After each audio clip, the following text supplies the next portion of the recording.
Welcome back to my channel. So ఈ రోజు అయితే మునక్కాయ టమాటా ఎలా చేసుకోవాలి సింపుల్గా, ఇంట్లో ఎవరైనా బిగినర్స్ అయినా ఎవరైనా సింపుల్గా చేసుకునేటట్టు చూపిస్తాను. ఒక కడాయి పెట్టుకొని అందులో 2 or 3 టేబుల్ స్పూన్ ఆయిల్ అయితే వేసుకోవాలి.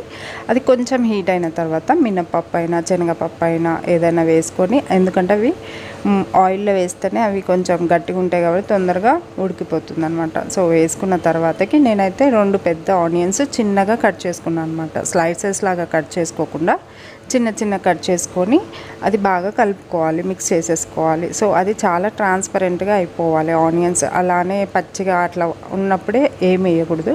అది మొత్తం ట్రాన్స్పరెంట్ అయ్యి కొంచెం కలర్ చేంజ్ అయినప్పుడే వేస్తేనే ఏ కర్రీ అయినా టేస్ట్గా ఉంటుందన్నమాట. ఇక్కడే మనం ఫస్ట్ స్టార్టింగ్లో ఆనియన్స్ దగ్గరనే చూసుకోవాలి. సో ఆనియన్స్ కొంచెం ట్రాన్స్పరెంట్ సో 2 పచ్చిమిర్చి అయినా 3 పచ్చిమిర్చి అయినా కట్ చేసుకొని స్లిట్స్ లాగా కట్ చేసుకొని వేసుకోవాలి. నేను ఇక్కడ ఆవాలు జీలకర్ర ఇక్కడ ఆనియన్స్ మీద ఎందుకు వేస్తానంటే ఆయిల్ వేస్తే అది మాడిపోతుంది అనమాట, దాంట్లో ఉన్న వాల్యూస్ పోతాయని ఆనియన్స్ మీద జస్ట్ సో ఆనియన్స్ మీద అయితే ఆవాలు జీలకర్ర వేస్తాను, అవి మాడిపోకుండా ఆనియన్స్ మీద వేస్తాను అనమాట. కొంచెం లైట్గా వేగుతాయి.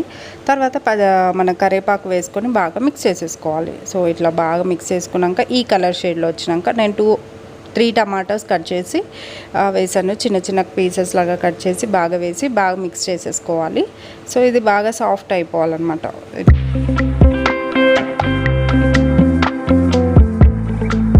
సో మనం మూత పెట్టేసేయాలి, అవి సాఫ్ట్గా మగ్గిపోతాయి అన్నమాట ఆవిరిలో. సో తర్వాత చూస్తే ఇలా సాఫ్ట్గా అయిపోయి ఉంటాయి. సో బాగా మిక్స్ చేసేసుకోవాలి. దీంట్లో మనం మిక్స్ చేసుకోవాల్సింది ఏంటంటే నేనైతే 3 డ్రమ్ స్టిక్స్ తీసుకున్నాను. దాన్ని స్కిన్ అంతా తీసేసి క్లీన్గా కట్ చేసుకున్నాను అనమాట. సో అవి 3 డ్రమ్ స్టిక్స్ అయితే ఉన్నాయి.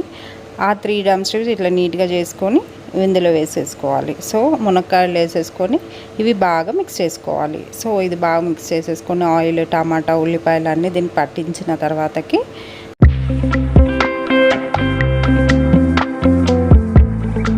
హాఫ్ స్పూన్ ఏమో పసుపు వేసుకోవాలి, 2 స్పూన్స్ ఏమో కారం వేసుకోవాలి, 1 స్పూన్ ఆఫ్ సాల్ట్ వేసేసుకొని ఇవి 3 వేసేసుకొని బాగా మిక్స్ చేసేసుకోవాలి. అంతా పట్టించుకోవాలన్నమాట మునక్కాయలకి మొత్తం బాగా మిక్స్ చేసేసుకోవాలి. సో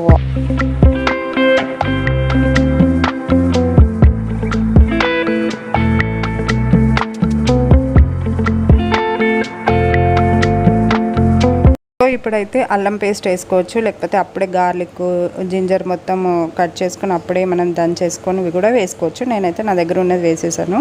అది కూడా మంచి టేస్ట్ అనిపిస్తుంది అనమాట. అప్పటికప్పుడు వేయడం కూడా చాలా టేస్ట్ అనిపిస్తుంది. సో వేసేసుకొని బాగా మిక్స్ చేసేసుకోవాలి. కలిపేసుకున్న తర్వాతకి అది బాగా పట్టించుకోవాలన్నమాట. అల్లం కూడా ఇక్కడే వేసేసుకోవాలి. తర్వాత కొత్తిమీర కూడా ఫ్రెష్గా వేసుకొని బాగా మిక్స్ చేసుకోవాలి. సో ఒక 5 మినిట్స్ మనము మూత పెట్టేసుకోవాలి, ఎందుకంటే ఆవిరిలో బాగా మసాలా మొత్తం దానికి పట్టేయాలన్నమాట. సో కొంచెం డ్రమ్ స్టిక్ కూడా ఉడకడానికి. సో ఈ టైంలో మనమైతే వెజిటేబుల్ జ్యూస్ తాగేసుకోవాలి. సో మన హెల్త్ కూడా చూసుకోవాలి కాబట్టి మనం మిడిల్లో ఇలా కొంచెం ఇంటేక్ తీసుకుంటే మంచిగా ఉంటుంది. తర్వాత ఓపెన్ చేస్తే మొత్తం ఉడికిపోయి ఉన్నాయన్నమాట. సో చాలా బాగా కొంచెం 70% ఉడికిపోయింది. సో బాగా మిక్స్ చేసేసుకొని దీంట్లో కొన్ని వాటర్ అయితే వేయాలి. ఒక చిన్న గ్లాస్ వాటర్ వేసి బాగా మిక్స్ చేసుకోవాలి. సో ఈ వాటర్ వల్ల ఏంటంటే మునక్కాయలు కొంచెం గట్టిగా ఉంటాయి, ఎలాగైనా ఇవి ఉడకాలంటే కొన్ని వాటర్ అయితే కంపల్సరీ పోయాలి. సో కొంచెం మరీ ఎక్కువ వేసినా బాగుండదు, కొంచెం ఒక చిన్న గ్లాస్ ఆఫ్ వాటర్ పోసుకుంటే సరిపోతుంది. లిడ్ పెట్టేసుకొని ఒక 15 మినిట్స్ వదిలేసేయాలి. సో తర్వాత ఇలా బాగా ఉడికిపోయి ఆయిల్ అంతా ఫ్లోట్ అవుతుందన్నమాట. తర్వాత ధనియాల పొడి వేసేసుకొని కొంచెం కొత్తిమీర వేసేసుకొని బాగా మిక్స్ చేసేసుకోవాలి. సో ఇది మనకి రైస్లో బాగుంటుంది, మనము చపాతీలో కూడా బాగుంటుంది. సో మునక్కాయలు అంటే సపరేట్గా తినొచ్చు.